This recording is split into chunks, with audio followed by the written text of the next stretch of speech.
ജീവിതത്തിൽ സന്തോഷം ആഗ്രഹിക്കുന്നവരും അതിനുവേണ്ടി പരിശ്രമിക്കുന്നവരുമാണ് നാം എല്ലാവരും.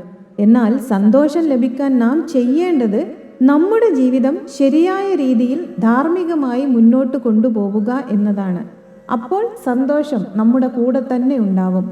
സമൂഹം മുഴുവൻ കുറ്റം പറഞ്ഞാലും ശരിയായ കാര്യമാണ് നാം ചെയ്യുന്നത് എന്ന പൂർണ്ണ ബോധ്യമുണ്ടാവുമ്പോൾ നമ്മുടെ ഉള്ളിലുണ്ടാവുന്ന സംതൃപ്തി, അതാണ് യഥാർത്ഥ സന്തോഷമുണ്ടാക്കുന്നത്.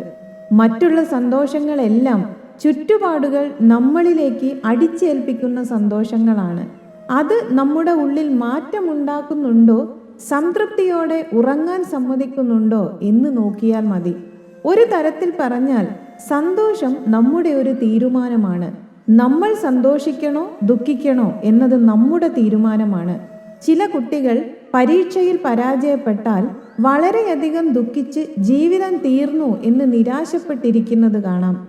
എന്നാൽ വേറെ ചില കുട്ടികൾ പരാജയപ്പെട്ടാൽ അതിനെ ആദ്യം സ്വയം അംഗീകരിച്ച് മറ്റൊരു വഴി ഏതാണെന്ന് അന്വേഷിച്ച് കണ്ടുപിടിച്ച് ആ വഴി പോവാൻ തയ്യാറാവും. മുന്നോട്ട് പോവാനുള്ള വഴി കണ്ടുപിടിച്ച് പരാജയപ്പെട്ടതിൽ സങ്കടപ്പെടാതെ ആ പരാജയം പുതിയ വഴി കണ്ടുപിടിച്ച് തന്നല്ലോ എന്ന ചിന്തയോടെ മുന്നോട്ട് പോകുന്നത് കാണാം. ഏത് സാഹചര്യമായാലും നമ്മൾ സന്തോഷിക്കണോ ദുഃഖിക്കണോ എന്നത് നമ്മുടെ തീരുമാനമാണ്.